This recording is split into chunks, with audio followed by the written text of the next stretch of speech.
ALMS stock analysis and ALMS stock prediction. Is it a buy or not? Which is very brief and short 1-minute video till the end to find out. I do see the price actually going down. Now, I'm not saying this in like a bad way or anything, not trying to be like a prick, but it's just the truth. And this is where we're sitting at currently. Yeah, beforehand I looked to take it further up, and that turned out to be like I had like 2 W's, so that's a win. And I got like one more win here. With all that to say, this did go up, but then it kind of crashed.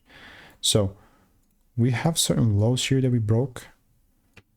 The only thing that will really make me be bullish is a full candle close above 410 currently, you know. So all I have to say is that the likelihood that it keeps going down is quite high, and even here I can sell and rules might be met, but randomly selling, it's not going to be happening, that's for sure. And if you do want to, my bad. And if you do want to learn how I'm making 5 to 10K per month trading, click the first link in the description and get my free emails.